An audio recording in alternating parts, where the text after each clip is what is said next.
né? Como se a gente tivesse diferentes graus de seriedade e de qualidade dessas revistas também na publicação dos artigos, né? Existe uma indexação de revistas, que elas são, algumas não são nem cadastradas nesses índices, e elas ficam colocadas em diferentes graus de impacto. Quanto maior o grau de impacto, maior validação você tem se publicar numa revista dessas. Enfim, então até dentro dos artigos a gente também tem uma escala muito grande, né? Se a gente parar, às vezes a gente pega artigos que você olha, lê e diz assim, sim, qual é a relevância, né? Enfim. Então, tentem sempre procurar as fontes mais fidedignas, né? No caso, livros. Ah, mas o livro às vezes nem sempre é tão atualizado. Concordo. Então, procurem artigos de boa qualidade, tá? De títulos que são conhecidos, são consagrados. Mas, no nosso caso, como a gente está lidando com vocês, que na grande maioria são alunos de primeiro período, eu acho que os livros ainda são mais aconselháveis. Fala, Lu. Professora, então, obrigada pela explicação, mas eu estava me referindo à fonte de escrita mesmo, que eu queria saber. Desculpa, né? Fiz um discurso do cacete quando eu poderia ter resolvido o problema em 10 segundos, né? Não tem padronização de fonte, não, sem problemas. É que da outra vez eu pedi para vocês padronizarem uma fonte, porque a gente tinha estabelecido um número de linhas, né? Então, para não ficar uma coisa díspare, um escrever com uma letra desse tamanho, entendeu? Só por isso. Não, dessa vez não. Você pode usar a fonte que você quiser. Obrigada. Foi mal, né? Podia ter resolvido seu problema em nem 10 segundos, né? 5 segundos, né? Ai, Deus, estou ficando velha mesmo. Meu pai do céu. Espera aí que tem um monte de coisa na frente. Você falou algo sobre o trabalho? Estou falando, desde que eu cheguei aqui. Já está lá para vocês fazerem, tá? Com atenção, com carinho, sejam precisos, tá? E o prazo é aquele. E tá escritinho lá, gente. Enviem, por favor, em PDF. Tá legal?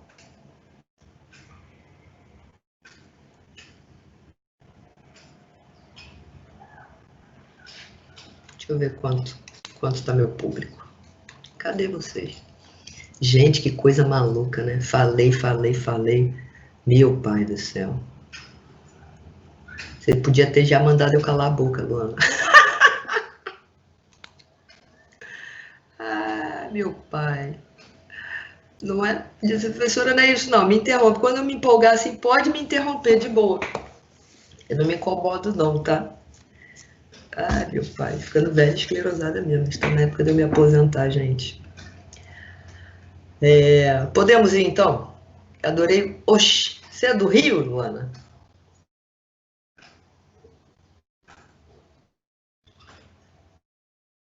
E por que o oxi? É mania? Tá bom. Então vamos lá.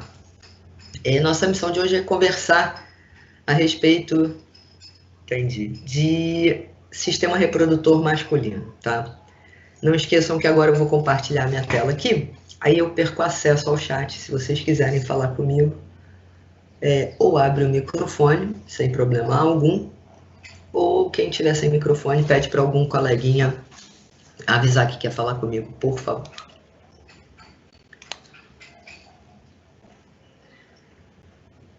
Acredito que tenha aparecido aí para vocês, né? Não? Apareceu. Arrasou. Então, quando a gente fala de sistema reprodutor masculino, obviamente, a principal função desse sistema é viabilizar a reprodução. O intuito da natureza, né, como um todo do universo, para cada espécie, é criar uma condição ideal, ou melhor até dizendo, criar todos os subsídios, lançar mão de vários subsídios, de forma que essas ações facilitem a reprodução. De acordo com a natureza, a reprodução ela é algo quase sagrado. Por quê? A reprodução ela significa perpetuação da espécie. E o que a natureza entende é isso, é que tem que perpetuar, então tem que estar sempre reproduzindo. E a gente vai ver que existem vários mecanismos, tanto no sistema reprodutor masculino quanto feminino, que viabilizam e que conspiram para que aconteça essa reprodução. Quando a gente fala dos sistemas reprodutores, quer seja masculino ou feminino, a gente localiza nesses sistemas órgãos que são chamados de gônadas. Alguém já ouviu esse termo? Gônada. Talk to me. O que é uma gônada? Fala comigo, gente. Vou eu continuar falando sozinho. É um órgão responsável pela produção de gametas? Exatamente. E o que é um gameta? O gameta é a célula reprodutiva, tá?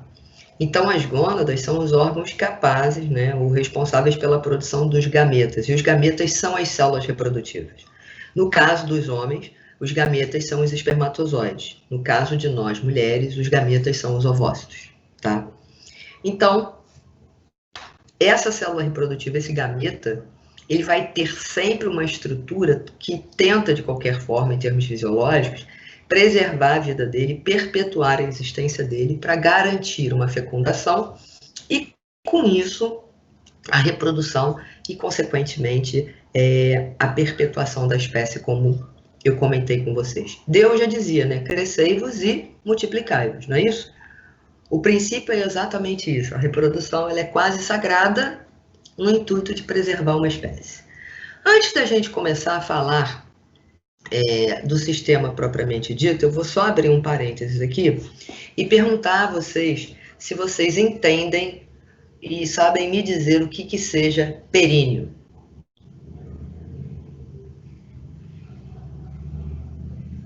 O que é períneo?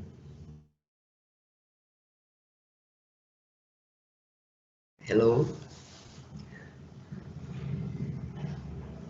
É região abaixo do escroto. Abaixo do escroto. Então, mulher não tem períneo? Tem. Tem. Tem. Então, Lulu, foi você que falou comigo, não foi, Lu? Foi. Então, só vamos pensar uma coisa. Abaixo do escroto vai cair pelas pernas abaixo, né? Pela coxa, né? Professora, na mulher vai ficar entre o ânus e a vagina. E no homem? No homem, acho que também. É naquela partezinha, acho que é. O homem tem vagina agora? Não, professora, não.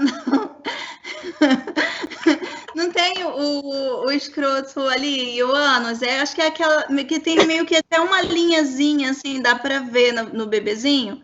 Que meio que tu vê uma linhazinha. Acho que é aquele perímetro ali. É o nome, acho que é isso. Aquele perímetro, o negócio agora tá melhorando.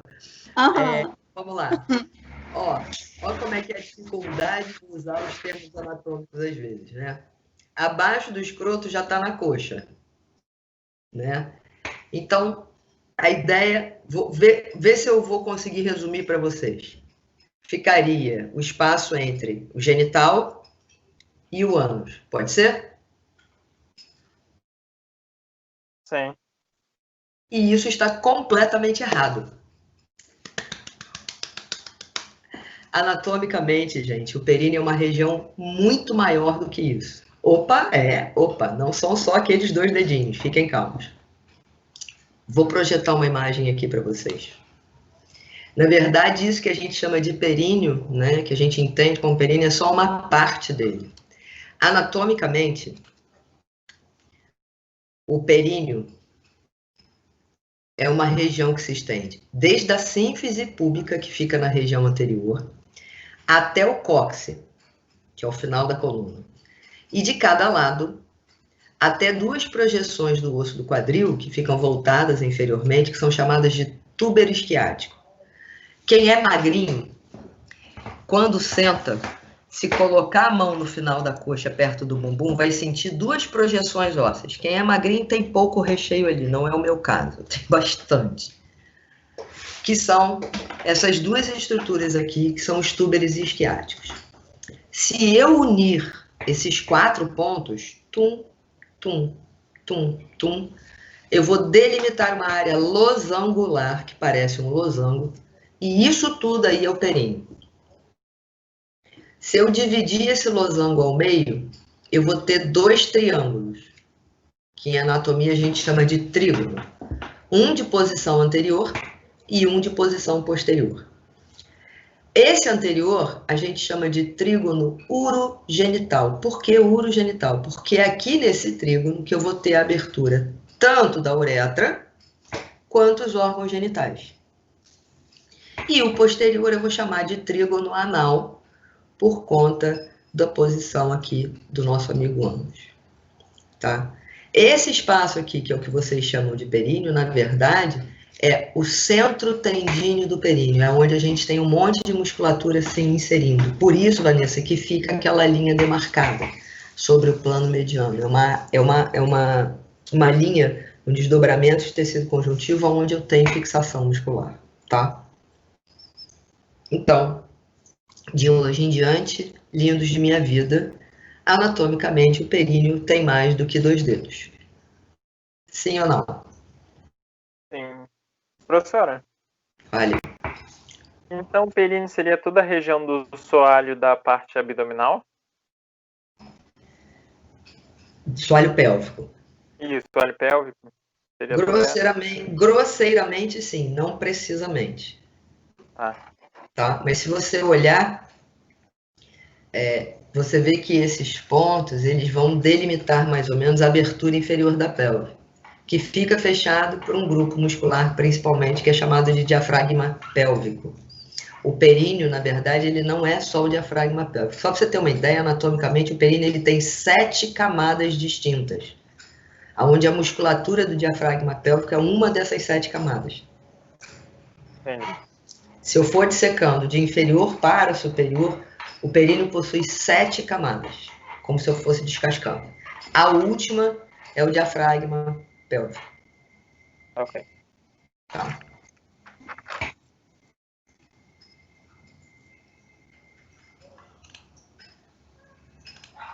Então, de hoje em diante já sabemos o nosso amigo períneo, né?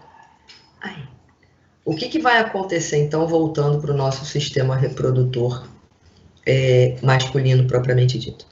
Quando a gente estuda o sistema reprodutor, a gente vai ver que essa condição se repete no feminino. Eu divido, na hora de estudar, o sistema reprodutor em órgãos genitais externos e órgãos genitais internos. Órgãos genitais externos, eu vou ter pênis, o escroto e o que está dentro dele. E o que está dentro dele? Dentro dele eu vou encontrar 2 órgãos, o testículo e o epidídimo. Então, se eu for estudar o conteúdo genital externo, eu vou começar aqui pelo escroto. O que é o escroto? Ele é uma bolsa revestida externamente por pele. Tá? Abaixo dessa pele eu encontro algumas camadas até chegar ao testículo. Uma dessas camadas é uma camada muscular aqui, ó. Dá para ver? Conseguem ver? Esse vermelhinho aqui, ó, é uma das camadas. Essa camada muscular, ela é uma túnica, né? Ela é chamada de túnica... Epa! Peraí que eu escrevi bem. Túnica dartos. Essa túnica dartos, por ela ser muscular, ela tem, obviamente, uma capacidade de contração. E isso é muito importante. Por quê? Quem é que mora lá dentro do escroto? Testículo e epidídimo. Está aqui o testículo e aqui um outro órgão que é o epidídimo. Para que serve o testículo? Qual função ou quais funções eu posso atribuir a esse testículo, gente? Vamos lá, me ajudem, que eu não sei.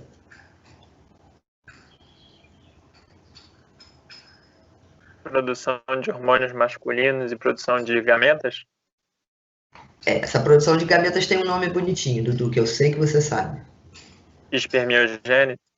Não. Espermatogênese. A espermiogênese é só a criação da cauda, só o desenvolvimento da cauda, tá? Então, esse testículo, ele tem as 2 principais funções dele. Quais são? Espermatogênese, que é produzir espermatozoides, E a outra função dele é a produção de testosterona, que é um hormônio tipicamente masculino, e é um hormônio que, inclusive, interfere sobre a espermatogênese. Para que aconteça espermatogênese, eu preciso de testosterona, né? Homens com baixas taxas de testosterona produzem menos espermatozoides. Ela incrementa essa espermatogênese, a testosterona. Então, o testículo vai fazer essas duas coisas. Só que, para que a espermatogênese aconteça, ou seja, para que ele consiga produzir testículos, ele tem que estar numa temperatura ideal. E essa temperatura ideal para que aconteça a espermatogênese, ela é cerca de 2 graus abaixo da temperatura corpórea. Então, a temperatura ideal é em torno de 34 graus. O que vai acontecer? O que vai acontecer se esse testículo ficar encostado no corpo? Ele vai ficar com a temperatura do corpo, que não é a ideal para a espermatogênese. Então, o que acontece com ele? O final do corpo está aqui, ele fica afastado. A importância dessa túnica Dartos está relacionada a isso. Se está muito calor, ela relaxa mais para afastar mais. Mas o que ela faz quando está frio? Ela sobe para ele também não ficar tão... Ela contrai e aproxima mais para ele ficar tão afastado e também não ficar gelado demais. Então, ela consegue fazer uma regulação de temperatura mantendo a espermatogênese num nível... mantendo a espermatogênese, a temperatura num nível ideal para a espermatogênese. Fica claro isso, amores?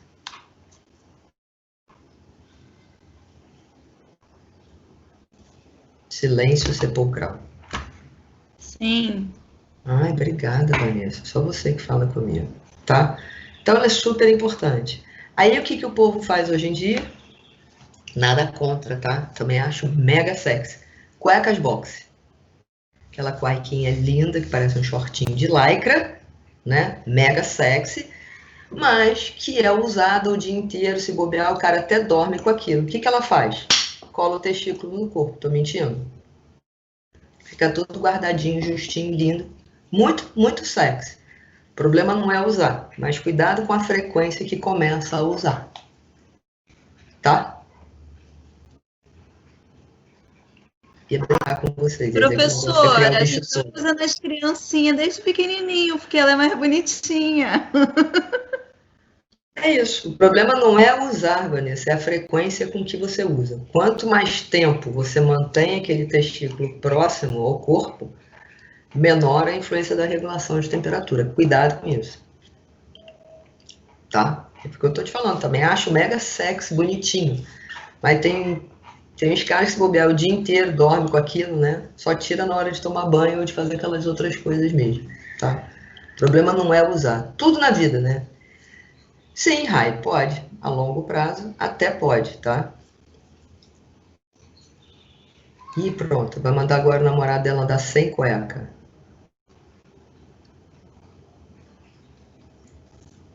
Vai, Rai.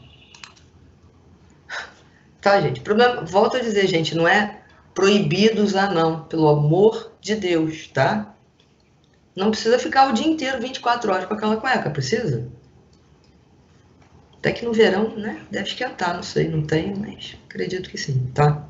Ela pode, o uso indiscriminado e contínuo, direto, e isso não vai acontecer em uma semana, pelo amor de Deus, né? Professor, é porque virou moda e geralmente as pessoas dão preferência para esse tipo de cueca. São mais bonitinhas. Nem toda moda é benéfica. Nem toda moda é benéfica. Entendi. Faz sentido. A gente acabou de brincar aí, ó, que o povo agora inventa aí os negócios para fazer clareamento dental. Né? Então, assim, nem todo modismo faz bem, né? Beber já foi modismo, né? Fumar, não é isso? Nem toda moda é benéfica, tá bom? Então, volto a dizer, não estou dizendo que não é para usar, que é proibitivo, pelo amor de Deus, né? Pode usar, não há problema em usar. O problema é regulem sempre e pensem na frequência, né? Eu ia falar uma besteira, mas eu nem vou, tá? Vamos combinar uma coisa aqui. Meninas, é legal usar sempre, todo dia, ainda mais no verão do Rio de Janeiro, aquelas calças stretch que você tem que acordar meia hora antes para vestir para conseguir entrar? É bom? Faz bem? Não, né? Aí, você pode usar um dia que você está querendo sair vestida para matar? Pode, você vai morrer por causa disso? Não, né? O problema passa a ser se você faz isso todo dia, direto, e muitas horas durante o dia. Vale a mesma coisa para cueca boxer, tá? Entendido?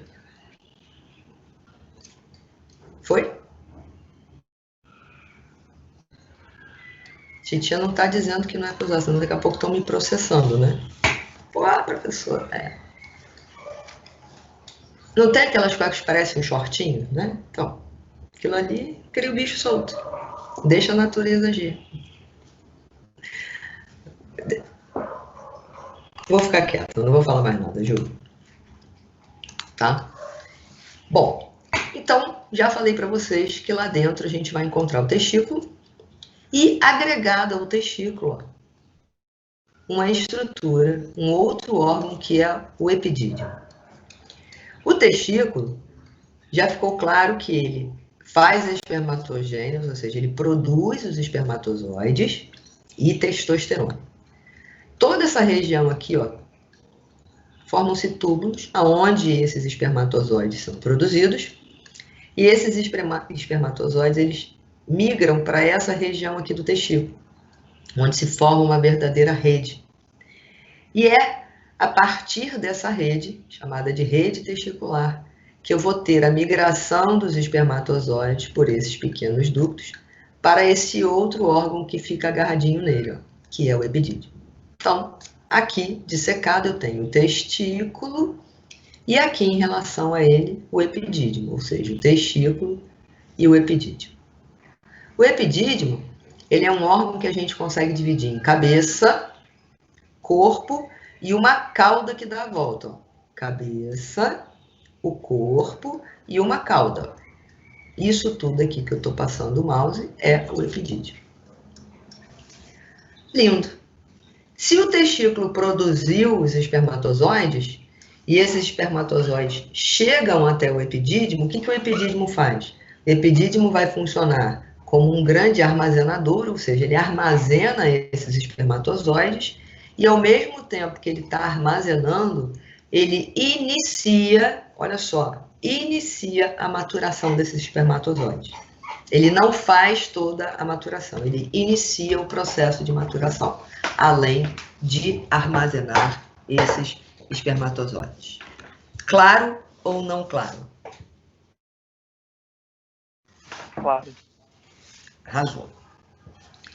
Uma outra coisa é que, enquanto os meninos moram lá no útero da mamãe, esses testículos, na verdade, no período embrionário, eles são formados dentro da cavidade abdominal. E pouco antes do nascimento, eles migram para o escroto. Sim ou não? Sim. O que vai acontecer? Pensem uma coisa. Se eu tenho, deixa eu ver se eu consigo desenhar, um testículo, mas eu não tenho, né?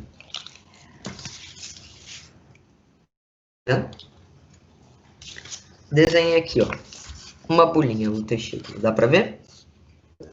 Como toda a estrutura do meu corpo, para que ele sobreviva, ele precisa de uma artéria para nutri-lo. Verdade ou mentira?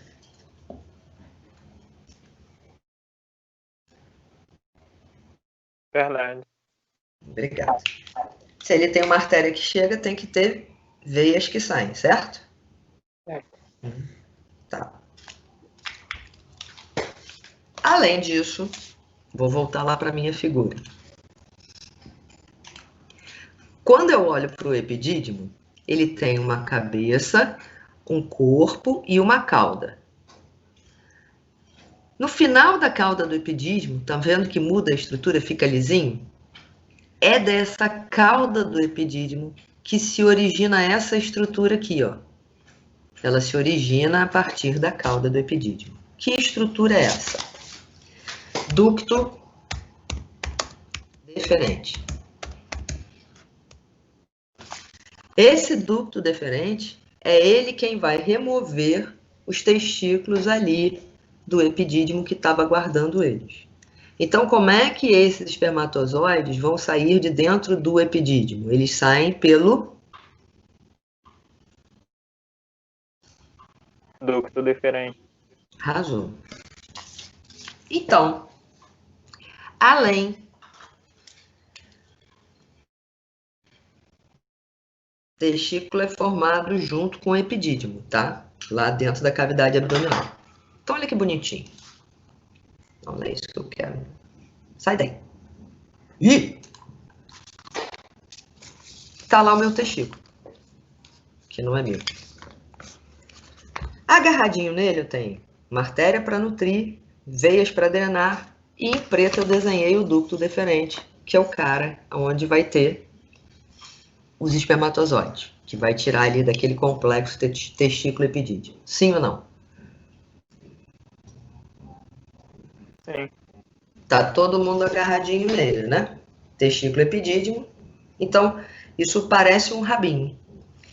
Existe uma comunicação natural, um canal que comunica naturalmente a cavidade abdominopélvica até o escroto.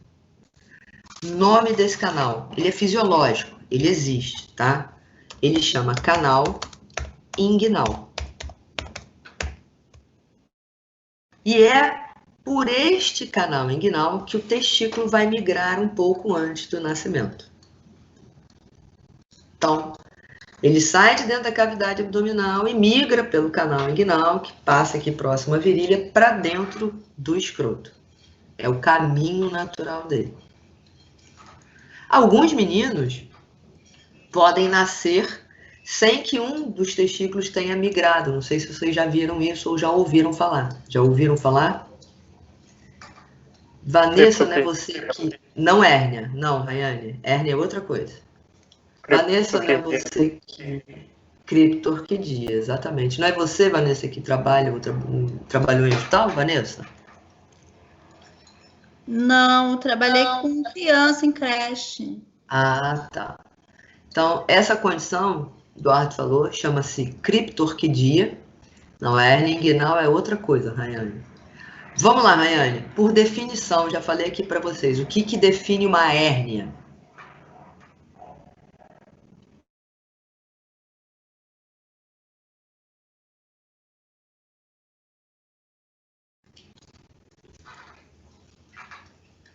Toda vez que eu tenho, pela última vez, que eu já falei isso umas 500 vezes aqui, eu tenho uma estrutura projetada além do seu limite fisiológico, eu tenho uma hérnia, né?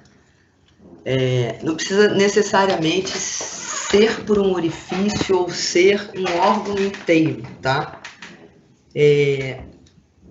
Se eu tenho uma estrutura projetada, né, lançada além do seu limite fisiológico, eu tenho uma hérnia. Se eu estou falando para você que o testículo migra por um canal, o fato dele não migrar é uma hérnia? Tem alguém se projetando além desse limite? Não. A hérnia inguinal que você está falando, o que acontece é que por esse canal sai uma alça de intestino. E aí faz uma hérnia inguinal. Os meninos também podem nascer com hérnia inguinal? Podem. As meninas também. É mais comum nos meninos, porque quando passa o testículo pelo canal, fica um pouquinho mais dilatado e o intestino vem atrás. Essa hérnia ela pode acontecer na vida adulta. Meninos, algum de vocês já se apresentou para servir exército? Preciso da colaboração masculina agora. Sim. Sim? Você foi lá, chegou a fazer o exame de saúde, Eduardo? Sim. Tem um momento que os caras botam todo mundo peladão e mandam os caras botarem a mão na boca e soprar. Verdade ou mentira? Faziam isso há um tempo, não fazem mais não. Quando eu fui fazer, Graças. não fiz isso não. Que bom. Já vou responder para você, Aline. Por que os caras faziam isso? Quando aumenta a pressão na cavidade abdominal, tipo soprando e contendo ar, se o cara tem hérnia ou de parede ou inguinal, vai aparecer. E o cara que tem hérnia inguinal, ele não interessa para servir, porque ele tem limitações físicas em termos de esforço. Porque se aquela hérnia estrangular, é cirúrgico. Então os caras não querem problemas, tá? E aí ele é liberado por conta disso. Ela não ultrapassa, Aline, ela às vezes pode levar o peritônio junto com a alça.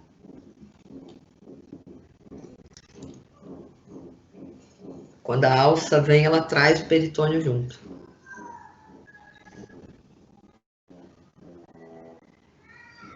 Porque pensa que esse é um canal. Ele tem duas aberturas, né? 2 anéis. Um lá dentro e outro aqui próximo à virilha. Se a alça entra, quando ela vier, ela traciona o peritônio que está associado a ela. Ele traz tudo, ela traz tudo.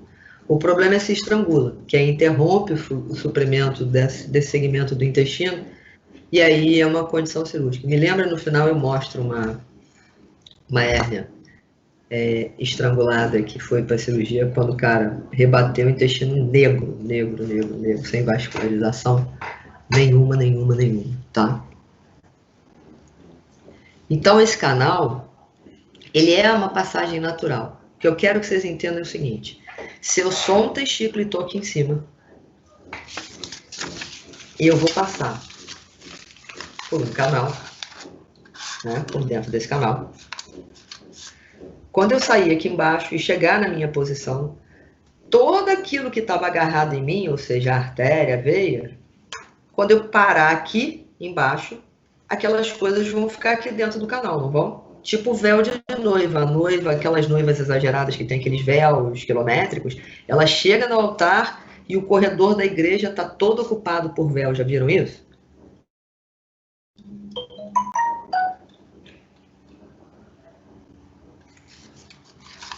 Então, o testículo chegou, mas aquilo que estava agarradinho nele ficou dentro do canal, porque não tem para onde ir, ó. Eu parei, a cauda, né, ficou. Imagina que era um bicho, né? O corpinho chegou, mas o rabo está todo dentro do canal. Então, dentro desse canal inguinal dos homens, existe um conjunto, né? Quem habita esse canal, por assim se dizer, o conteúdo desse canal é um conjunto de estruturas que entram e saem do testículo e que ficaram ali dentro, que o testículo chegou e o rabinho ficou. Esse conjunto de estruturas, que é o conteúdo do canal inguinal, chama funículo espermático. E ele é o conteúdo do canal inguinal masculino. Esse funículo espermático, ele é formado por algumas estruturas, tá? Eu vou colocar as 3 principais formadoras dele. Artéria testicular, um plexo, que não é uma veia, um emaranhado de veias, eu vou mostrar a imagem para vocês, que formam um verdadeiro plexo. Um plexo de veias eu vou chamar de plexo venoso, e o nome desse plexo venoso é pampiniforme. Que tira os espermatozoides dali. Quem que a gente viu que tira os espermatozoides do testículo epidídimo? Ducto deferente. Arrasou. E ducto deferente. Opa!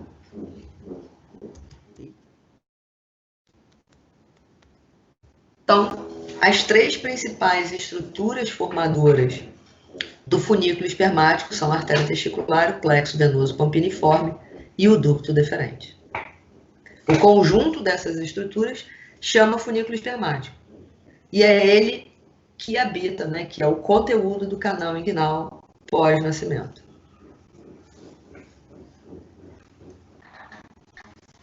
Fomos? Professora, Oi. eu estava lendo o Dante antes que a senhora avance por causa da questão do epidídimo. ele falava que o epidídimo fazia uma coisa chamada espermiofagia fisiológica. Eu não consegui entender direito essa questão. Isso é o início da maturação. Toda vez que você vê o termo espérmio, significa a cauda. E esse é exatamente o início da maturação dos espermatozoides. Os espermatozoides, eles não são maturados subitamente, eles vão sofrendo um processo gradativo de maturação. Alguns só acabam de maturar, inclusive na vagina. Entendi. Okay. Por isso que a gente diz que ele faz o início desse processo de maturação. Quando os espermatozoides são formados no testículo, aquela cauda deles não está totalmente desenvolvida. Tá? Por isso que você divide em espermatogênese e espermiogênese, que é a formação das caudas. Okay. Tá? Pense que sem cauda o espermatozoide não é nada, né? Uhum. Tá? Na foto da esquerda, região da virilha, certo? Aqui, ó. Olha aqui uma abertura, dá para ver? Esse aqui é o final da abertura do canal inguinal. A outra ponta do canal está lá dentro da cavidade. Então, é por aqui que o testículo vai passar para chegar no escroto. Quando ele chega, olha o rabo dele como é que fica no caminho. E se eu abrir essa estrutura, esse cordão aqui é o funículo espermático, se eu abrir para olhar lá dentro, eu vou ver o ducto deferente, eu vou ver um emaranhado de veias, que é o plexo venoso pampiniforme, e lá no fundo tem um vermelhinho passando aqui atrás, ó, que é a artéria testicular. Sim ou não?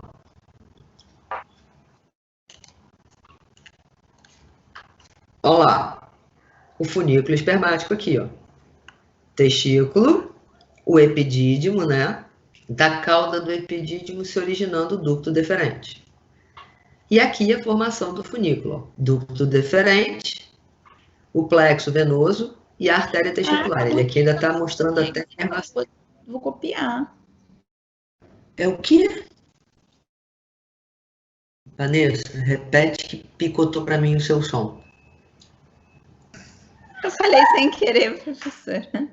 O que você vai Deixa o copiar? microfone ligado.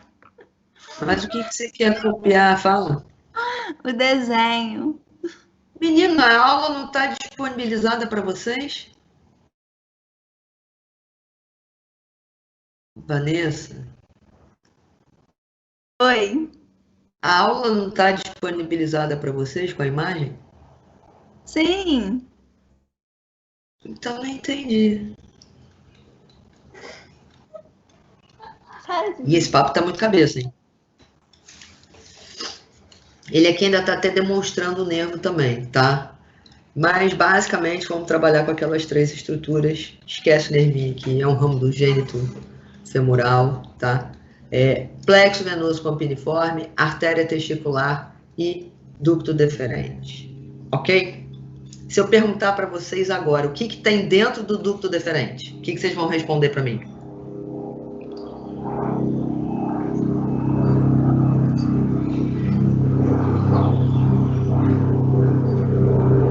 Quando há passagem de espermatozoides? Oi? Quando há ejaculação, a passagem de espermatozoides? Preste atenção, eu quero saber quando. O que tem dentro do ducto deferente? Nada. Nada? Não tem espermatozoide? Ah, coitado. Mas o espermatozoide ele não fica armazenado no epidídimo? Sim, mas ele tem que começar a sair ali antes da ejaculação, não? Também não é no momento da ejaculação, né? Senão não consegue dar tempo, né? Ah, tá. E aí eu quero que vocês entendam o seguinte. Ai, meu pai, sumiu. Não era para ter sumido. Eu quero que vocês entendam uma coisa. Olha que bonitinho. O ducto deferente, ele está dentro do canal inguinal, mas voltando para dentro da cavidade. Cadê minha foto? Perdi minha foto. Perdi tudo, né? Louca. Aqui, ó. Achei. Testículo, epidídimo, funículo espermático aqui, ó. Olha o ducto deferente. Ele passa pelo canal inguinal e volta para dentro da cavidade. Estão vendo ele aqui dentro da cavidade abdominopélvica? Ele aqui, ó. Próximo à bexiga. Estão vendo, gente? Sim. Aí eu pergunto para vocês, caraca, não tem que ejacular aqui? O que esse cara está fazendo lá dentro? Ele retorna para a cavidade porque o ejaculado, o que se ejacula é sêmen. E espermatozoide é apenas um dos ingredientes, um dos constituintes do sêmen. Então, esses espermatozoides, eles são levados pelo ducto deferente até dentro da cavidade para aqui se misturar com secreções de outros órgãos que ajudam na constituição do sêmen. Ele não pode simplesmente ejacular. Fica claro isso ou não? Fica. Tá? Então, esse ducto deferente ele vai retornar para pegar os demais ingredientes. Eu vou querer fazer um bolo. Eu tenho aqui a farinha. Dá para fazer bolo sem leite e ovos? Só de farinha? Não. Não, por favor. Né? Então, ele tem que pegar e se juntar aos demais ingredientes. Ponto. Daqui para lá já é genital externa. A gente vai falar daqui a pouquinho. Então, é interna, né? Para terminar a externa aqui, além de testículo, epidídimo e escroto, eu tenho que falar agora do nosso amigo pênis. O pênis é caracteristicamente, como vocês já sabem, um órgão erétil. Ele tem capacidade de assumir uma postura erétil. E, além disso, ele é um órgão que serve para a copulação, ou seja, a copulação acontece com participação do pênis, para que através da cópula consiga haver ejaculação com liberação de sêmen e, quiçá, fecundação durante o ato em decorrência do ato sexual. Então, ele é o órgão da copulação masculina. Se eu tenho uma vagina, que é o órgão da copulação feminina, eu vou ter o pênis, que é o órgão da copulação masculina. Tá? Quando eu olho para esse pênis, ele fica implantado na pelve através de uma raiz. Isso aqui que eu estou circundando é o que eu chamo de raiz do pênis. E a raiz do pênis, ela é formada por 3 estruturas. A raiz do pênis, ela é formada por 3 estruturas. Que estruturas são essas? 2 ramos, um direito e um esquerdo, e um bulbo.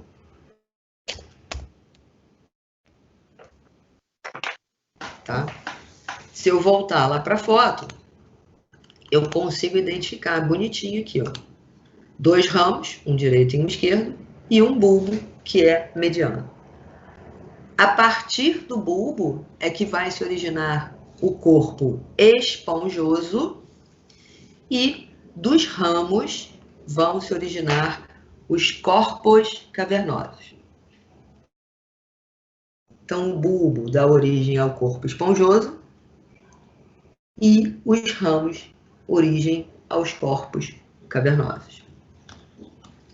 Ambos, né, ou melhor, todos eles, né, tanto o bulbo quanto os corpos cavernosos, são estruturas eréteis pelo preenchimento por sangue. Pensa uma coisa, se eu falo esponja ou caverna, tudo isso lembra áreas loculadas, né, espaços. Esses espaços é que serão preenchidos por sangue, levando assim à ereção.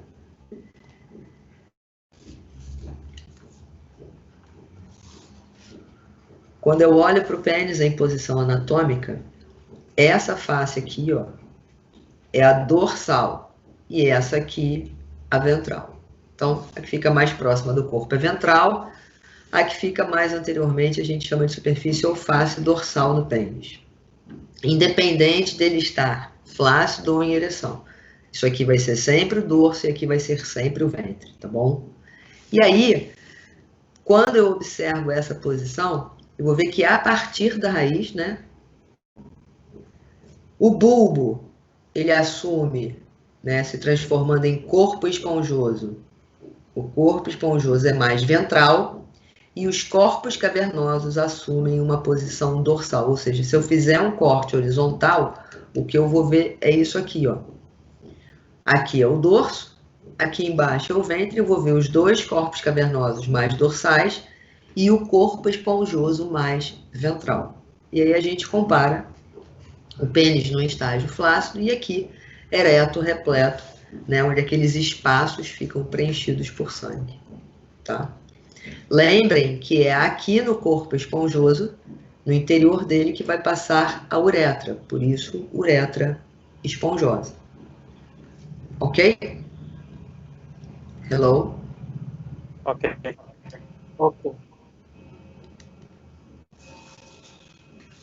Esse corpo esponjoso, quando ele atinge a extremidade livre, ele se dilata e forma o que a gente chama de glande. Olha lá, ó. O corpo esponjoso, aqui os corpos cavernosos, e na extremidade dele ele tem essa dilatação que forma a glande do pênis. É na glande do pênis que nós vamos encontrar essa abertura aqui. Que abertura é essa?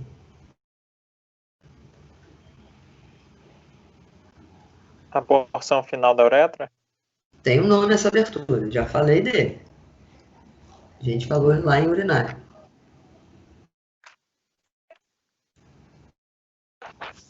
Vou chorar. Ósteo externo da uretra. Não é não?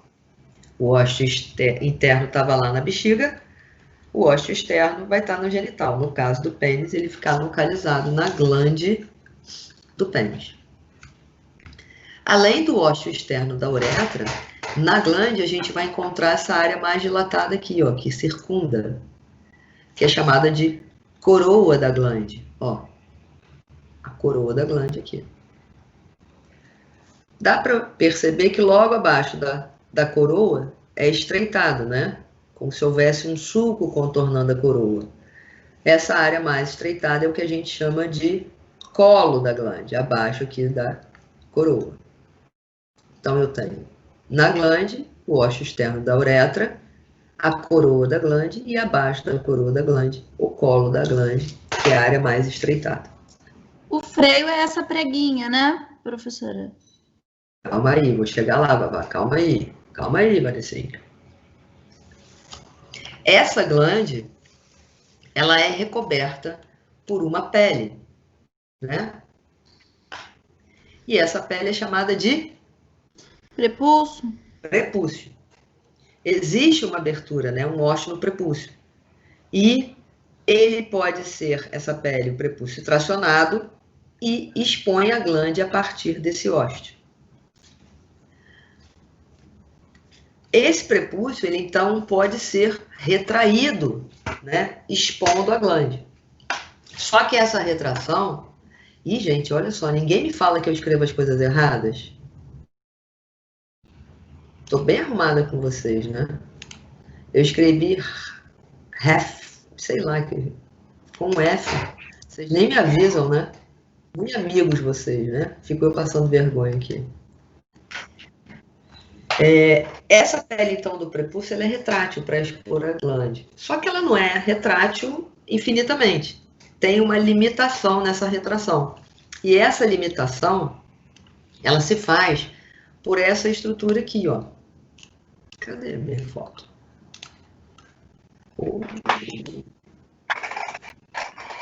Que é o frênulo do prepúcio. Do mesmo jeito que nós encontramos um frênulo da língua, que limita a projeção dela para fora da boca, um frênulo labial que limita a eversão dele, o prepúcio ele também tem um frênulo que vai limitar, né? Frênulo vem de freio, que limita o grau de retração dessa pele, tá? Alguns homens podem desenvolver uma condição chamada de fimose, que eu acho que vocês devem ter ouvido falar. O que caracteriza a fimose? Um ósteo do prepúcio muito pequeno que impede a exposição da glande. Então, o buraquinho da pele ali é muito pequeno para expor a glande. Essa não exposição da glande, ela faz com que o ato sexual seja extremamente doloroso, porque força contra o ósteo, né? Essa glândula ela é naturalmente exposta durante o ato sexual para realizar a copulação, e nos homens que têm fimose, ela não consegue expor toda a glândula, tornando, então, uma tentativa de ato frustrada, porque é extremamente dolorosa. Existe correção cirúrgica, remove-se o prepúcio, no caso, para esses homens, né? Essa cirurgia de remoção do prepúcio, ela é uma cirurgia, às vezes, realizada com cunho religioso, né? Acredito que vocês saibam que os homens judeus eles são submetidos à circuncisão, né, para remoção do prepúcio. Isso é uma prática até hoje bastante comum entre os homens de famílias judias, né, justamente para expor essa glândula. Eu tenho, acho que Peraí. Tem sim. Aqui eu tenho. Isso aqui é uma fimose, ó. Olha o tamanho do ósseo e não consegue expor a glândula. Olha isso aqui, ó. Vocês acham que a glândula vai ser exposta por um ósseo desse tamanho? Claro que não, né? Não vai ter como. Então, faz-se cirurgia, intervém-se, né? A necessidade de intervenção para expor essa glândula e remover isso aqui, ó. Opa! E aí fica a exposição toda da glândula. Essa foto dá para ver direitinho aqui, ó. A coroa e aqui o colo da glândula, tá? E percebam que já está suturado, houve a remoção do prepúcio. Fica claro isso, amores? Talk to me. Aqui dá para ver direitinho o freno, ó. Posso continuar? Pode. Que ânimo, gente, que boa vontade. Aqui, de novo, né, a raiz do pênis, bulbo e os dois ramos. E o bulbo, ó, mostrando exatamente que ele dá origem a um corpo esponjoso. E os dois ramos aos corpos cavernosos. Ok? O slide que a gente já viu da relação entre os corpos cavernosos, que são mais dorsais quando comparados com o corpo esponjoso, que é mais ventral, né? Algumas pessoas chamam esse corpo esponjoso durante a ereção, nossa, que veia grande. Aquilo não é uma veia, aquilo ali é o corpo esponjoso na condição preenchido por ar causado por ereção, tá? Fica sempre voltado para a superfície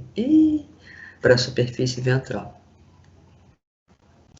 Bom, vamos falar agora um pouquinho de genitália interna.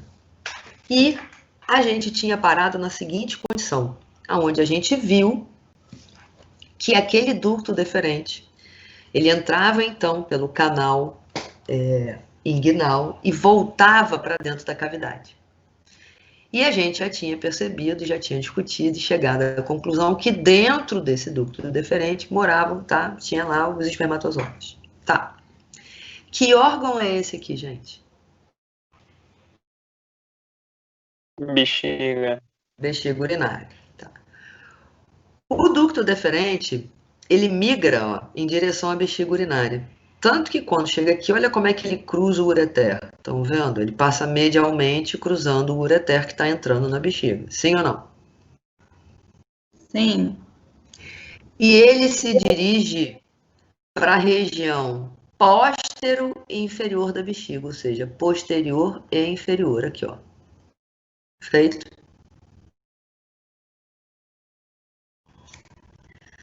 A foto a seguir que eu vou mostrar para vocês é uma vista póstera inferior. É como se eu estivesse olhando daqui, ó, onde está a minha seta, ou seja, eu estou numa relação posterior, mas também inferior à bexiga, e eu tivesse tirado isso tudo aqui da frente. Então, eu estou olhando assim, nessa direção, mas sem isso na frente. Entenderam ou não? Sim. Que é essa imagem aqui. Então, isso é uma vista póstera inferior da bexiga. O que eu estou vendo aqui? A bexiga, linda e maravilhosa. O ureter entrando nela. E eu estou vendo uma estrutura que cruza medialmente o ureter de cada lado. Que estrutura é essa? Quem é que cruza medialmente? O ducto deferente. Depois de cruzar o ureter, um ducto de cada lado, né? Porque vem um de cada testículo epidídimo.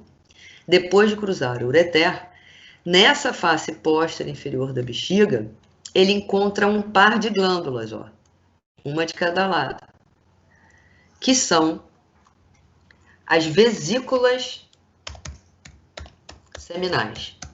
uma direita e uma esquerda.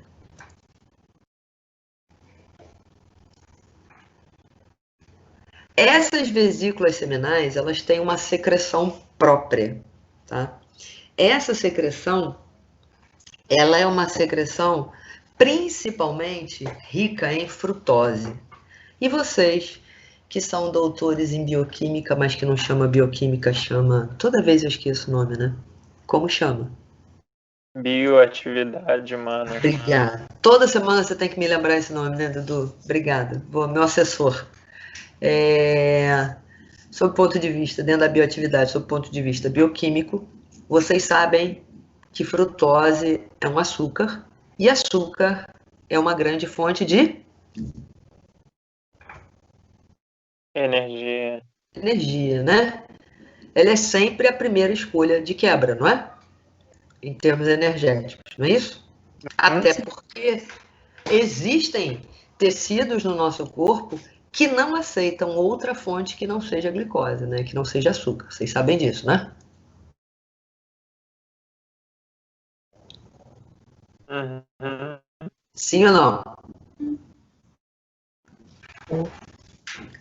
Não é todo tecido que aceita a fonte que não seja glicose. Um deles é o sistema nervoso. O sistema nervoso ele só trabalha movido a açúcar. E outra é espermatozoide.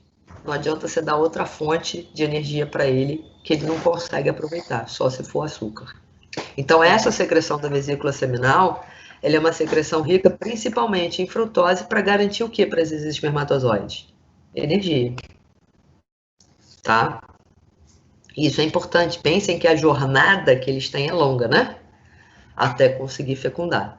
Então, eles precisam dessas fontes de energia. E por isso a secreção da vesícula seminal é rica em frutose para garantir essa energia. Posso continuar? Pode. Então, vamos voltar lá para o nosso desenho, nosso esquemão. Então, tá aqui o ducto deferente chegando com os espermatozoides. E aí, olha para a figura. O ducto deferente aqui, ó, ele vai se unir com o ducto da vesícula seminal. Então, ducto deferente se une com o ducto da vesícula seminal.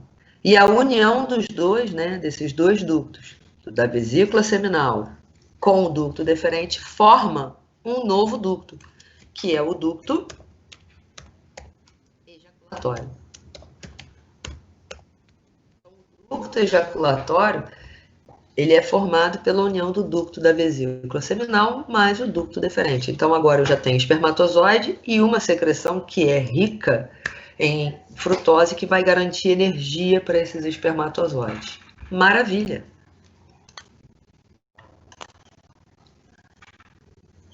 Que corte é esse dessa imagem aqui, lindos de minha vida? Sagital mediano. Isso, um corte sagital, né? Tá aqui, ó, raiz do pênis, né? Ramo e bulbo, né? Do bulbo se originando, ó, o corpo esponjoso, no interior do qual eu tenho a uretra, que é a uretra esponjosa, que a gente já viu, e aqui no dorso, corpo cavernoso. Que órgão é esse? Bexiga urinária. Bexiga urinária, né? E aí eu vejo se originando aqui toda a uretra, né? Com todos aqueles segmentos que a gente já estudou. Ótimo. Poderia então eu dizer que aqui onde eu estou passando meu mouse seria a face póstera inferior da bexiga? Sim. Sim. E quando eu olho para essa foto no corte sagital, para essa face aqui mais póstera inferior da bexiga, eu vejo uma estrutura aqui, ó, que é loculada. Igual a isso aqui, ó. Verdade ou mentira? Não. Então, Sim. daqui eu estou vendo a vesícula seminal e, quiçá, o ducto deferente chegando. E a união do ducto da vesícula seminal com o ducto da deferente formam o ducto Ejaculatório. Ejaculatório. Olha aqui, ó, uma estrutura saindo da vesícula seminal, atravessando esse órgão e indo para a uretra. Adivinha que estrutura é essa aqui? Ducto ejaculatório. Ah, que lindo!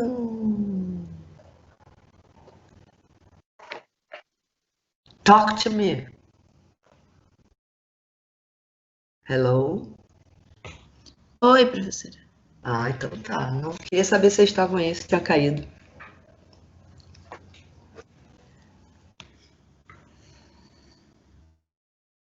Olha para onde que esse ducto ejaculatório está indo. Para dentro da uretra, né? Uhum. Sim. Se eu voltar para essa foto, ducto deferente, vesícula seminal. Eles vão em direção a essa estrutura aqui, ó, que lembra um coração. Esse órgão aqui que lembra um coração é a próstata. Se eu fizer um corte sagital mediano, eu vou ver ela aqui, ó.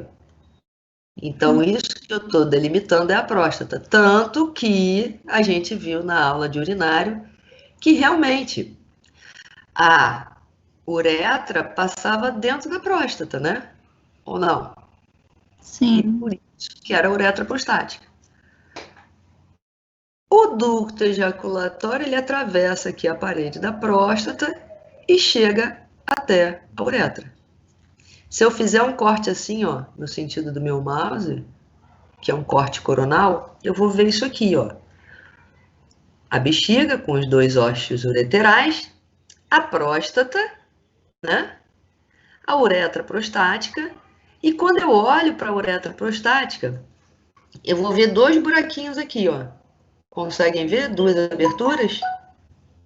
São as aberturas dos dois ductos ejaculatórios, o do lado direito e o do lado esquerdo.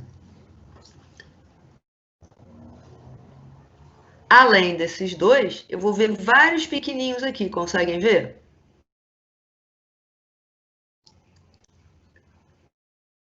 Dá para ver um monte de furinho aqui, ó, de cada lado? Sim.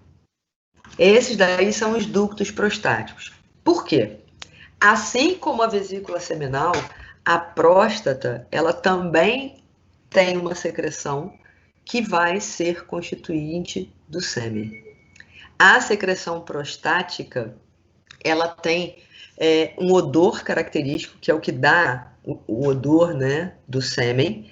E, além disso, a secreção dela é extremamente alcalina, com o intuito de garantir uma sobrevida dos espermatozoides no pH da vagina, que tende a ser ácido. Olha que delícia! Olha que coisa maravilhosa, aquilo que eu falei lá no início para vocês.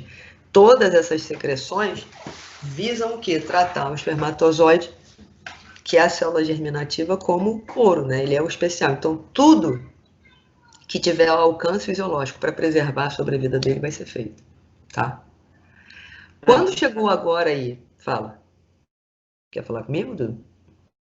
Professora, o que seriam esses dois orifícios em cima do ducto ejaculatório? Só tem um. orifício. Isso, desculpa. Só tem um. Isso aqui é um resquício embrionário do úraco. Lembra que quando você morava na barriga da mamãe, você não urinava, né? Era ela que se livrava dessas excretas pra gente, né? Então, isso é um resquício embrionário de uma estrutura que unia, que fazia essa troca com a mamãe, chamada de úraco. Entendi. Ele deixa de existir, perde a função e fica só como se ficasse uma cicatriz do que um dia foi o úraco, né? Tá? Então, quando chegou aí na uretra prostática, eu misturei espermatozoide com secreção da vesícula seminal mais a secreção prostática. Beleza, agora o sêmen está pronto, agora pode ser ejaculado. Por isso que a gente viu o ducto deferente voltando lá para dentro. Ele precisava dessas outras secreções para terminar, né, a constituição total do sêmen. Sim ou não, talvez, quem sabe, um dia. Ai. Sim. Uretra. Que uretra é essa? Prostática. Prostática. E essa aqui? Membranosa. Membranosa. E aqui, já esponjosa. Cuidado com o que eu vou falar agora. Na altura, ou seja, no nível da uretra prostática, existe um par de glândulas, ó. Uma de cada lado. Elas ficam ali na altura da uretra membranosa. Nome dessas glândulas. Glândulas bulbo-uretrais.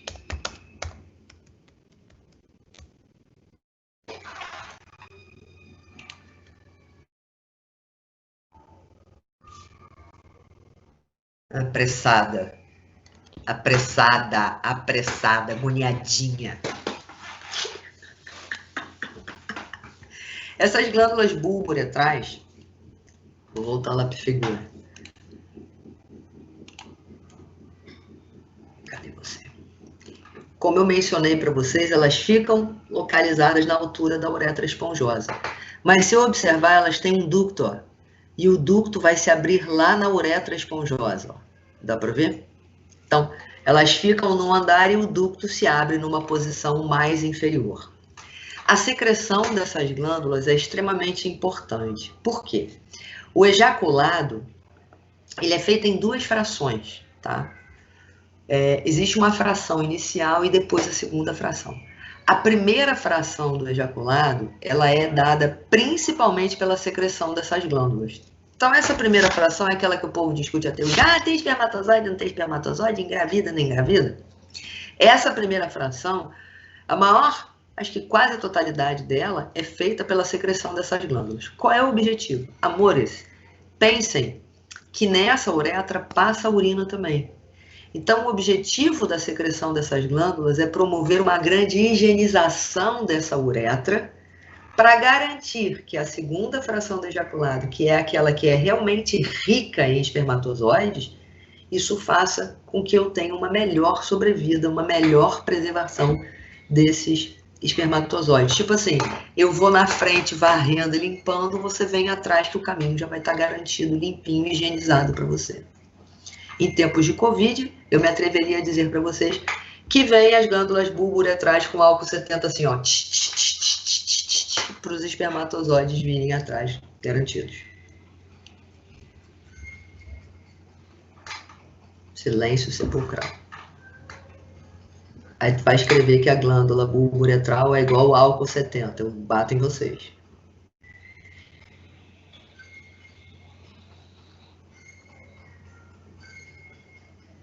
Tá? Então, a secreção delas é realmente mega importante, porque elas vão promover essa condição de higienização. Novamente, volto a dizer para vocês, para efeito da natureza, da fisiologia, a célula nobre. Então, tudo que houver de recurso fisiológico para garantir a sobrevida desses espermatozoides vai ser feito. Tá? Se eu perguntasse para vocês agora, neste exato momento,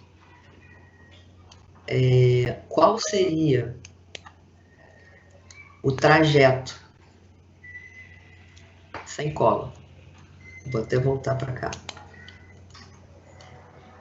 Do espermatozoide, desde o testículo até a ejaculação, primeiro órgão, quem seria? Já falei. Testículo. Segundo, do testículo ele vai para onde? Epidídimo. Espera aí que agora eu tenho que acompanhar. Para o epidídimo. Do epidídimo ele sai pelo Ducto deferente. Ducto deferente, né? Tamo junto? Aí ele vai ducto deferente, encontra com a vesícula seminal e vai para o ducto Ejaculatório. ejaculatório.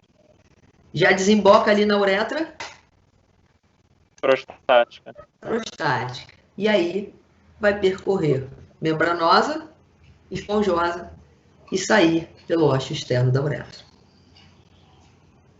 Sim ou não, talvez, quem sabe um dia. Ai, coceira. Sim? Uhum. Aline, eu tava te devendo alguma coisa, né? A hérnia. Tá,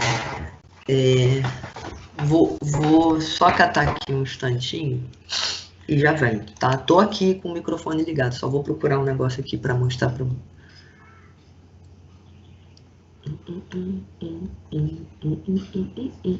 Professor, Oi. você disse aula passada que colocaria os exercícios de sistema urinário. Você vai colocar? Eu não coloquei, não? Não, Jura? juro, Tava- você colocou a aula e É, o mas trabalho. é uma droga, né? Quando for assim, gente, me manda um e-mail para eu lembrar. Eu vou colocar. Eu vou colocar até 2 para vocês, tá? Eu coloco, me dá 5 minutos só achar aqui um negócio para mostrar para a Aline e eu já coloco lá.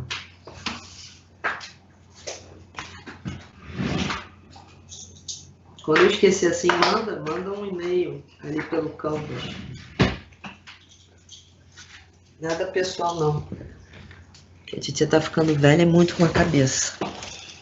Idade é complicada.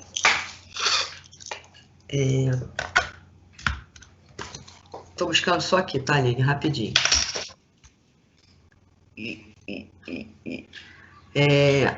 Essas hérnias inguinais, elas podem ser adquiridas, né? Vocês já viram hoje em dia, principalmente nessas lojas grandes, né? Peraí. Achei. Nessas lojas grandes, principalmente de departamento, então em caminhão de entrega, que agora é considerado EPI, uns caras que usam uma cinta que tem um... Já viram uma cinta preta? Já viram isso, gente? Já vi. Então, agora obrigatório, porque aquilo ali segura a parede abdominal, impedindo a formação de hérnias, porque as hérnias de canal inguinal, elas podem ser congênitas, já nasce assim, ou elas podem ser adquiridas na vida adulta, tá? Geralmente em homens que às vezes carregam peso de forma inadequada, por isso hoje é obrigatório, sob a forma de EPI, o uso dessas cintas, dessas que são fazem contenção de parede abdominal, tá? Você abriu, filhinho? Abriu. Vou buscar a imagem aqui. Deixa eu compartilhar aqui. Cadê você? Aline, você tá aí, né? Tô aqui, firme e forte. Firme e forte é ótimo. Aqui, ó. Isso aqui é uma imagem mostrando, ó, o final do canal, né? E ele atravessando a parede, tá vendo? Aqui, ó. Uhum. Ele vem desde aqui, ó, tá vendo? Ele atravessa, ele existe essa abertura, mas atravessa a musculatura da parede abdominal, tá vendo? Para se abrir aqui. Ok. O testículo, ele migra por esse canal, junto com o epidídimo, tá? Pode criptorquidia, só tem uma bolinha. Ele tem um anel do lado de dentro e um anel do lado de fora, ok. Eu quero te mostrar isso aqui, ó. Posso entrar com uma alça aqui, tá vendo? Uhum. Tá vendo? Geralmente é mais comum que seja a alça de delgado, que elas são mais móveis, né? Eu posso ter 2 tipos de formação de hérnia, né? A indireta, que é a congênita, ou a direta. Qual é a diferença delas, né? Aqui, quando ela é indireta, o intestino ele passa ao lado dos vasinhos. Aqui ele vem junto com o peritônio na adquirida, ele traz o peritônio. Então, geralmente as que a gente vê na vida adulta, né? Eu tenho o saco herniário ao lado do funículo, ou seja, ele vem com o peritônio e tudo. Aqui não, o funículo vem junto com o intestino, porque isso aqui foi da migração do testículo, tá? Então eu vejo as duas condições, ó. Ao lado, peritônio vem junto, tá? Isso aqui é peritônio ali. E aqui ele vem colado, vem num saco só. Entende isso? Como se aqui eu tivesse 2 pacotinhos e aqui um pacote único. Ele traz todo mundo, tá? Uhum. Isso aqui é uma cirurgia de hérnia. Percebam que ele está fazendo o que eu falei para vocês. A pressão com um dedo na parede. Isso aqui, gente, é alça intestinal dentro do canal. Tá vendo que ele está fazendo pressão aqui? Uhum. Justamente para evidenciar isso aqui. E às vezes, pensem que essas alças elas podem ficar estranguladas. E se ficar estrangulado ali no anel, causa necrose, né? Ó, isso aqui é hérnia em criança, aqui, ó. Vai parar dentro do... Correção, olha o estado. Isso aqui é tudo intestino imprestável, tá? Que estava dentro daquela hérnia. isso aqui já era, é inviável. Acabou. Tá? Isso é intestino morto. O pedaço vai ter que ser removido, porque a hernia estrangulou e interrompeu o suprimento. O intestino não tem aquela cor, né? O bicho tá preto igual sapato em dia de festa. Tá? Tranquilo? Exercício de urinário. Sai daí não, que eu vou botar lá. E vocês não vão embora não, segura aí, tá? Pera aí, foge não. Página inicial.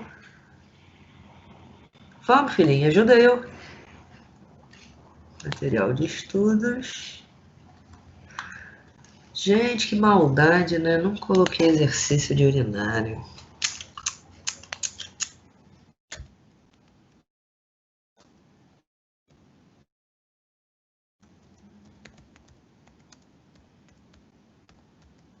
Que coisa.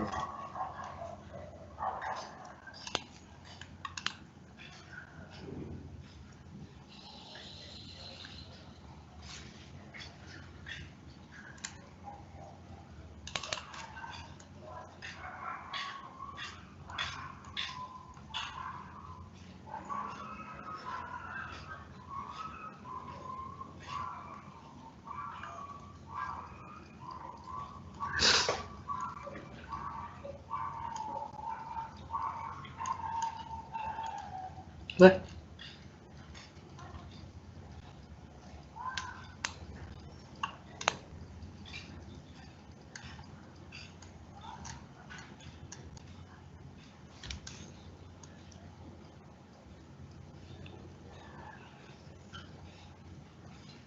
Achei.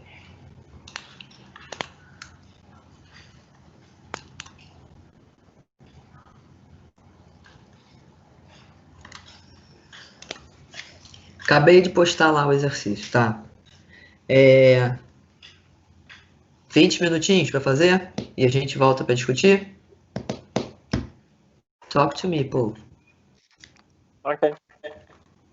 Então, daqui a 20 a gente está de volta. Ai, ai. Professora, Oi. 11h30, 10 para é, meio-dia. Fala.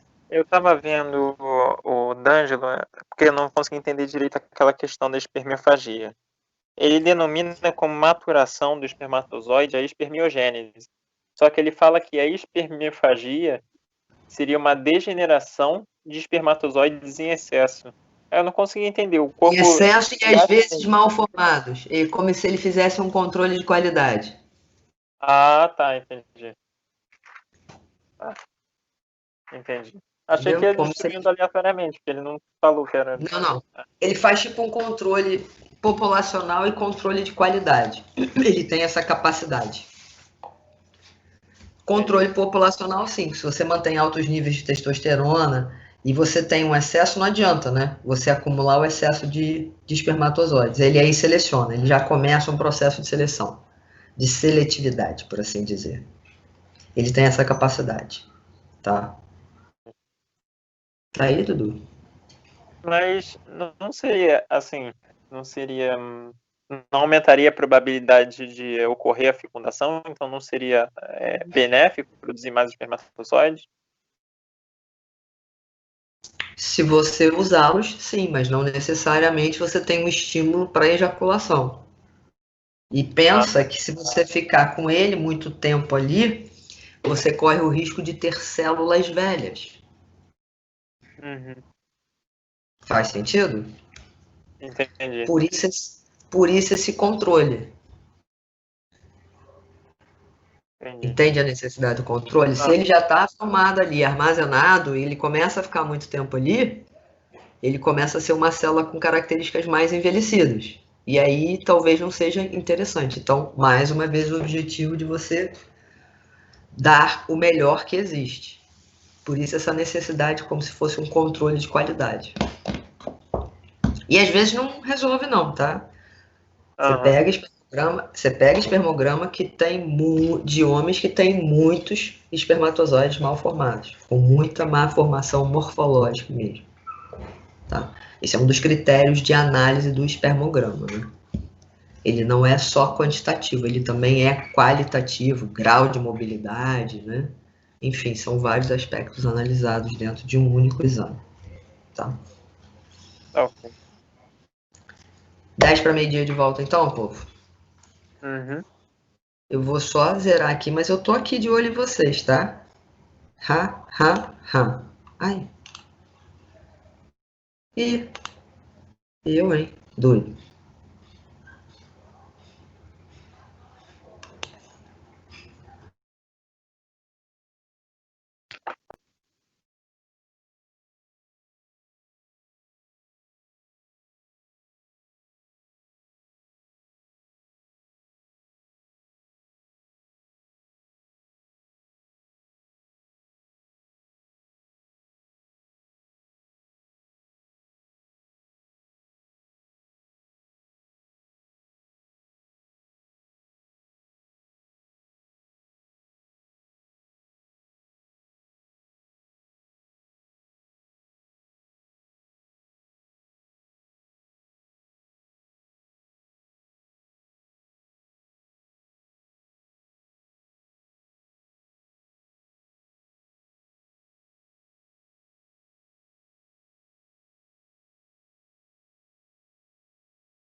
Vamos lá, amores? Compartilhar aqui pra gente. Ué? Achei. Apareceu aí pra vocês? Hello? Então vamos lá. Os genes artificiais, eles vão substituir essa função fisiológica, né, exercida pelos genes. O que vocês acham? Qual vocês acham que seria a melhor resposta que se encaixaria nessa função substitutiva desses genes artificiais? Letra E. Você está me respondendo ou me perguntando? Respondendo. Eu te respondendo. Com certeza, né? Nada relacionado à oxigenação ou à nutrição poderia estar relacionado a isso, né? Retirar excesso de glicose, nossa, a glicose ela é íon, é uma molécula primordial, né? Na verdade, o que ele tira são resíduos, no caso em especial os resíduos nitrogenados, né? E o excesso de íons que naquele momento, como eu falei para vocês, não são interessantes na manutenção da homeostase. Então, com certeza a opção letra E de Edward, pronto. Eu tenho algumas estruturas aí para que haja uma correlação. Qual é a estrutura que faz a condução de urina para o meio externo? A uretra. Uretra. Então, o A vai com 3, não é isso? Quem é que produz a urina? O néfron. É o néfron, que é a estrutura, né, funcional do rim. O armazenamento da urina, bexiga urinária. E condução até o órgão armazenador, que no caso é a bexiga urinária, quem é que faz? Ureter. Ureter, né? Então, se eu não me engano, a numeração fica a letra B de bola, não é isso? Isso. Isso, exatamente. B de bola para a questão número 2. Cada ureter, cola, né, da anterior, conduz a urina da onde? Do rim até a bexiga, né? Opção letra A. Cistite é uma inflamação bacteriana na bexiga mais comum entre mulheres. Por que ela é mais comum entre mulheres? Letra E. Letra E, sim. Dentre as opções que a gente tem, com certeza, pelo fato, né, da uretra feminina ela ser mais curta e também mais calibrosa. Se houvesse uma outra opção da gente apontar, a gente poderia mencionar, mas não é o caso, porque é uma questão de múltipla escolha, o que também prevalece, ou propicia uma maior incidência de infecções urinárias em mulheres, é também, além da conformação da morfologia da uretra, a maior proximidade com o ânus, permitindo assim contaminação, né? O ureter se origina da onde? Do tubo coletor? Opa! Pelve renal. Pelve renal. Lembrem que é a partir da pelve que a gente tem a origem do ureter. Túbulo coletor, você vai ter ali no final do túbulo coletor a papila renal. Na verdade, o túbulo coletor, né, eles desembocam ali para que o cálice menor colete aquelas secreções. Né? Aquela secreção que no caso é a urina, lógico. No sistema urinário, vamos lá, tá aí o desenho. Eu posso dizer que o 1 transporta sangue oxigenado? Sim ou não? Não. Não. Por quê? O que é o 1? É uma veia. Que veia é essa? Renal. Veia renal, né? E que está entrando no rim. Ah, como é que eu sei que isso é veia? As setinhas estão indicando o fluxo de sangue, né? Retornando, veia, levando, artéria. Então, como 1 é a veia renal, não, ela não transporta sangue oxigenado. O que é a estrutura 2? Só lembrando, né? Que a veia renal, ela é tributária da cava inferior. O 2 é o quê? Uma artéria renal. É a artéria renal. Ela transporta sangue venoso? Não. Não, claro que não. E a artéria renal, ela é ramo da aorta descendente abdominal. 3 representa o ureter? Sim. Sim. E o 4 é o rim? Não. Claro que não. O que é o 4? A bexiga urinária. Bexiga urinária. 2 e 3 representam o ureter. Espera aí, o 3 a gente já viu que sim, representa o ureter, mas o 2 a gente acabou de ver que era a artéria renal. Então, opção letra C de Cláudia. E... Quais são os órgãos que formam aí o sistema urinário? Qual é a opção? Letra A. Letra A. Acho que só quem fez o exercício foi você, então, né? Só você que fala comigo, né? Não, o pessoal tá respondendo também no chat. Quando eu tô compartilhando a tela aqui, eu vejo chat, amores de minha vida. Vocês que são os chatos, né? Que respondem lá onde eu não enxergo. Como é que todo mundo vai responder, professora? Você não vai entender nada se todo mundo responder junto. Então, alguém fala antes do Eduardo, gente.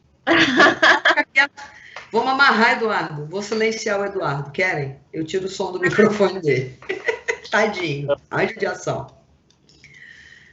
Qual dos órgãos tem a função de acumular urina?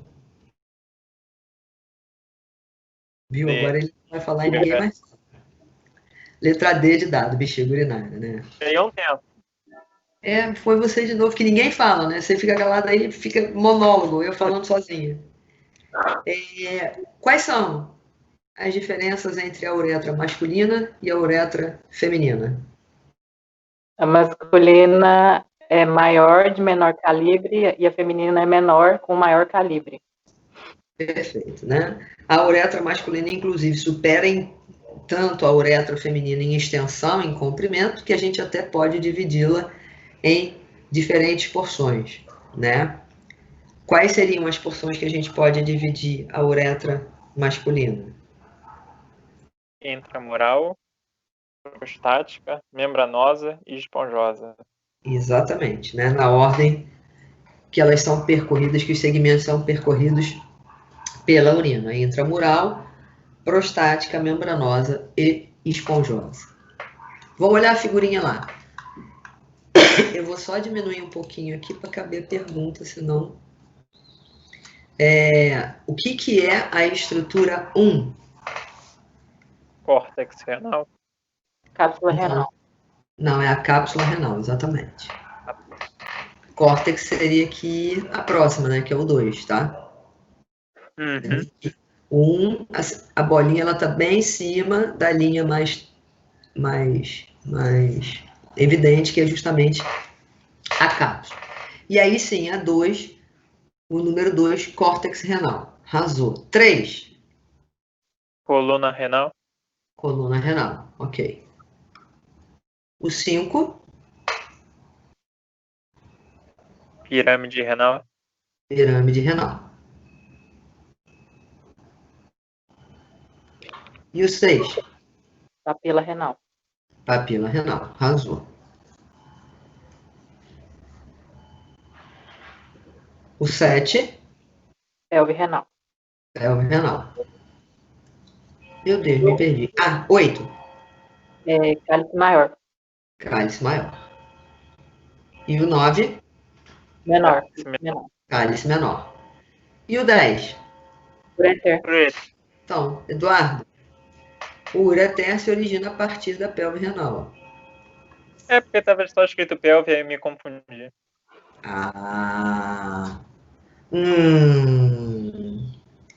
Me perdi. 15. 11, professora. Artéria Não renal. tem 11. Não pedi para vocês identificarem o 11. Desculpa. Tá indicadinho aqui, ó. O que vocês colocaram no 11? No 11, corpúsculo. Corpúsculo renal. Uhum. E o 12?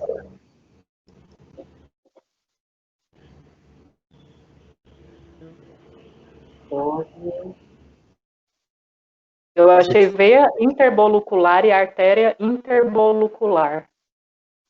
Inter o quê, Aline? Bolucular. Não, peraí.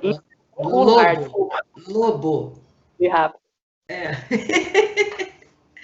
Isso aí são estruturas microscópicas que constituem, né, que é a drenagem e a própria vascularização do néfron. O que acontece? Vem uma arteríola aferente, né, que passa dentro do néfron, né, aonde acontece a filtração e depois sai a arteríola eferente, tá? Obviamente aí também existe a drenagem venosa, tá? Elas ficam entre essas lobulações renais. Não tinha pedido para vocês identificarem, porque, como eu falei, isso aí é morfologia microscópica, tá? Então, vamos à macroscopia. 15 e 16. Artéria renal e veia renal. Artéria renal e veia renal. Lembrando que a artéria renal é ramo de quem? Artéria aórtica abdominal. Artéria aorta descendente, tá? Porção abdominal. E a veia renal é tributária da Veia cava inferior. veia cava inferior, tá? Só uma coisa. Ele aqui com 17, ó, percebam que ele, a chave, né, abrange as 3 estruturas, né? No caso, ureter, artéria e veia. Então, o 17 aqui, ele poderia estar apontando, que eu acredito, né, que não foi eu que fiz a figura, o conjunto das 3, ou seja, o pedículo renal. Ok? Poderia também colocar hilo, professora? Eduardo, poderia, daria margem a questionamento, tá? Mas, assim, você vê que é uma questão de interpretação. Essa chave, para mim, se ela fosse o hilo, ela teria que se estender daqui até aqui, porque o hilo é uma região, né? E não englobando as 3. Então, o que eu posso encurtar para você? Jamais colocaria isso, por exemplo, numa questão de prova, porque, como eu te falei, vai de como você interpreta, né? Pela lógica que a gente tem, talvez, de um pouco mais de experiência de trabalhar e ver figuras, o espaço ele teria que ser limitado daqui até aqui, né? E não uma chave compreendendo 3 estruturas. Por isso que eu estou te falando, jamais colocaria assim, teria que te dar, não só identifique, teria que te dar alguma dica te direcionando, né? Você também não tem que ter bola de cristal para imaginar o que passa na cabeça da pessoa, né? Tá? Porque se fosse assim, porque eu vi assim, se fosse pedículo renal, apareceria igual o 4, o 5 e o 6. Na mesma chave. O que eles estão? O 4 não tem seta, né? Não, exatamente. Aí os 4 seria como se fosse o 17. Aí seria 15, 16 Sim. E o 7, entendeu? Aí seria pedículo renal, entendeu? Tá, e o que 5 mais 6 formam? O 5 mais o 6 formam... Peguei. Peguei. Eu acho que isso aí é pro forma do desenho, relaxa. Por isso que eu te falei. É margem à interpretação, tá? Pode ser tanto... Hã? Então, o que seria o 4? Não sei, não tem seta nenhuma pro 4. Não existe como 5, 6. Gente, isso aí são figuras que a gente pega principalmente na internet, né? Por isso que eu fiz uma seleção dos números que eu queria que vocês identificassem. Não pedi para vocês identificarem estruturas microscópicas que não é o nosso propósito, entendeu? E aí dentro da figura a gente seleciona. É isso que eu estou te falando. São exercícios que eu vou montando para vocês. Tá? Jamais colocaria, por exemplo, isso aqui em prova. Eu ia mexer nessa chave, entendeu? Ia colocar uma coisa amarrando as 3 aqui. Aí você trabalha a figura. Imaginação, uma coisa quase fértil. Quase. Tá? Ai. Dúvidas? Perguntas? Ah lá o povo que responde aqui onde eu não enxergo, ó. Ah, vou pegar vocês. Dúvidas? Perguntas? Ai, consigo. Não. Semana que vem, mesma bate-hora, mesmo bate-canal, a gente falar de sistema reprodutor feminino, tá bom? Se eu não conseguir colocar durante a semana, que ainda tem que montar, vou ver se eu monto uns exercícios, se der tempo de masculino.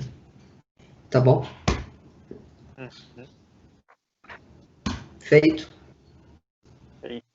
Sim. Vocês não estão sassaricando na rua, não, né? Com esse negócio de abrir meia boca aí, não, né? Não. Então tá.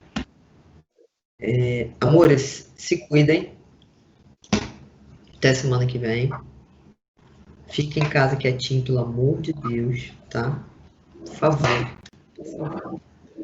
E se cuidem antes. Terça a gente se vê de novo.